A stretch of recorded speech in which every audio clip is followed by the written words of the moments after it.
दोस्तों, पिछली कक्षा में हमने राजनीति सिद्धांत का परंपरागत उपागम देखा था। ठीक, अब ये जो क्लास है ये क्लास नंबर है 4th। इसमें हम क्या देखेंगे, इसमें राजनीति सिद्धांत का आधुनिक उपागम की चर्चा करेंगे। ठीक, इसमें देखते हैं क्या है।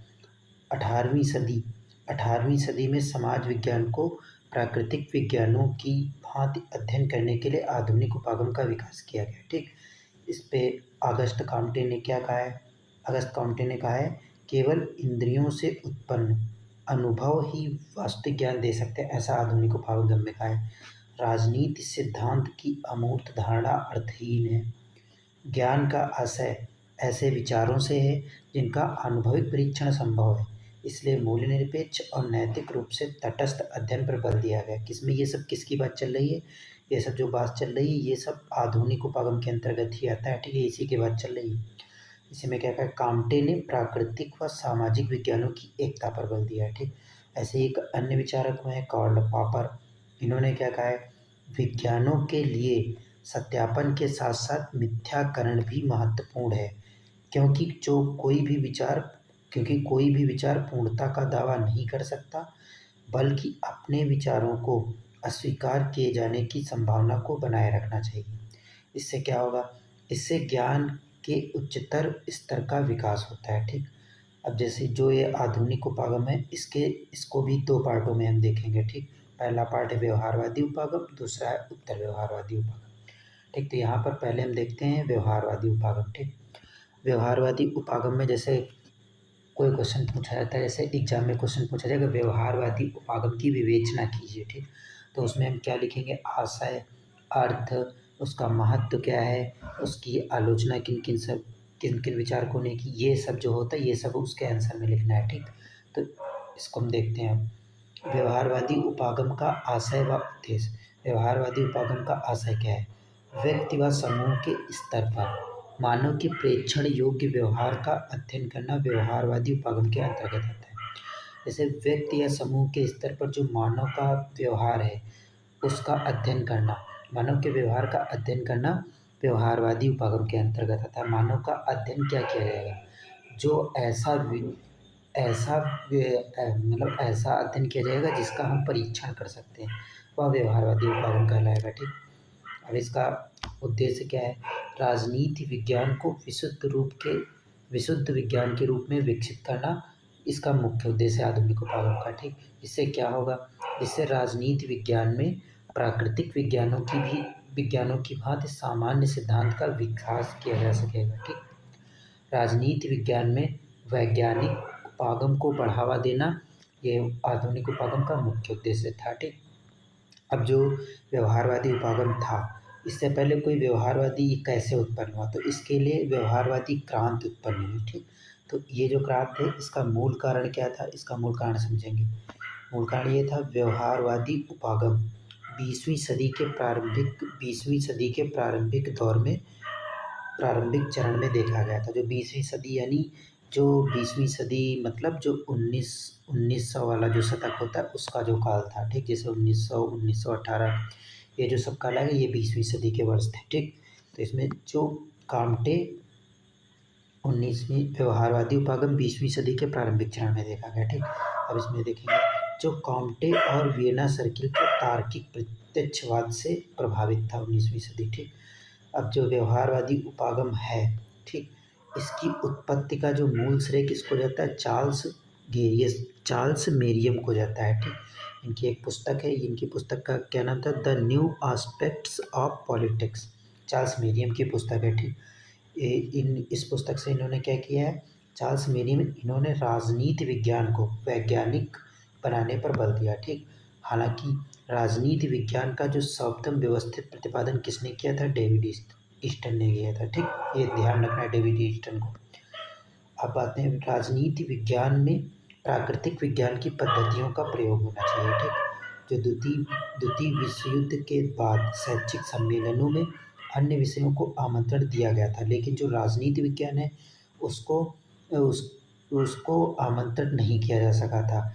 तो क्योंकि अन्य सामाजिक विज्ञान में वैज्ञानिक पद्धति का विकास हो चुका था, जबकि राजनीति विज्ञान में अभी भी परंपरागत अध्ययन पद्धति का प्रयोग हो रहा था। ठीक, जब राजनीति विज्ञान में परंपरागत अध्ययन पद्धति का अब भी प्रयोग हो रहा था, इसके कारण जो उसमें जो था परंपरागत जो आधुनिक आधुनिक उपागम में इसमें इतिहासवादी प्रवृत्ति देखी गई थी। ठीक, इसलिए जो ईस्टन है, डेविड ईस्टन, इन्होंने क्या कहा है, ये डेविड ईस्टन ने ही आधुनिक परंपरागत उपागम को राजनीति सिद्धांत के पतन का कारण माना है, डेविड ईस्टन ने। ठीक, ऐसे ही रॉबर्ट डहल व पीटर लासलेट हैं, इन्होंने क्या माना है, परंपरागत उपागम को राजनीति सिद्धांत की मृत्यु है, इसलिए राजनीति सिद्धांत के आधुनिक उपागम की आवश्यकता पड़ी थी। ठीक, ऐसे ही राजनीति विज्ञान को राजनीतिक चिंतन के इतिहास तक सीमित कर दिया गया और समकालीन समस्याओं और चिंताओं की उपेक्षा कर दी गई।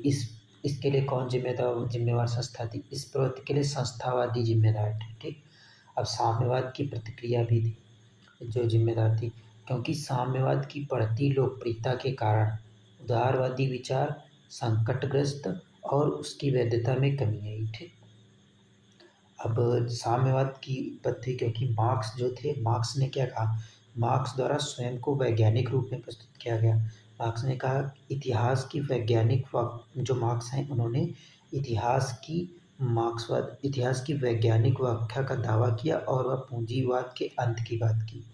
वह साम्यवादी समाज की स्थापना की भविष्यवाणी की थी मार्क्स ने। इसलिए यह आवश्यक हो गया था कि इसलिए मार्क्स विचारों को, ऐसा तो था नहीं कि मार्क्स के विचार ही वैज्ञानिक थे, मार्क्स के विचारों को अवैज्ञानिक सिद्ध करना आवश्यक हो गया था। इसके लिए इसके परिणाम स्वरूप क्या हुआ? इसके परिणाम स्वरूप व्यवहारवाद का जन्म हुआ। ठीक, अब देखते हैं व्यवहारवाद की विशेषताएं। व्यवहारवाद की विशेषताएं क्या क्या थी?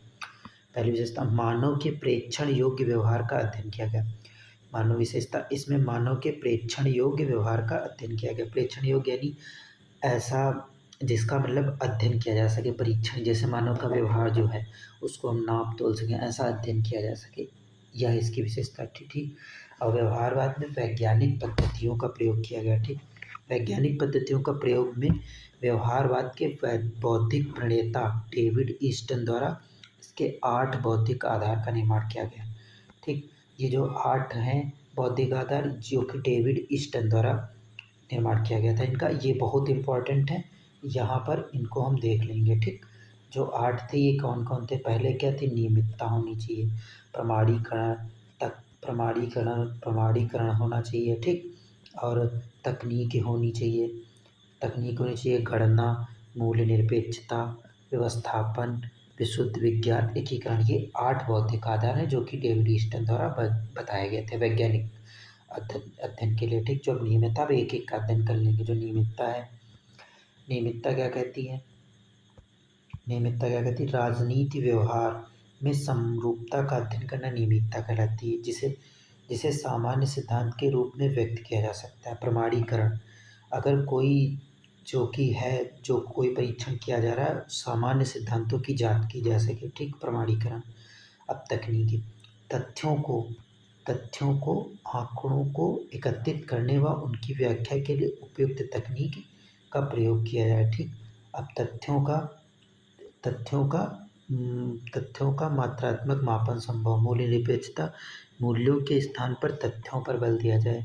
व्यवस्थापन यानी व्यवस्थित अध्ययन संभव हो सके।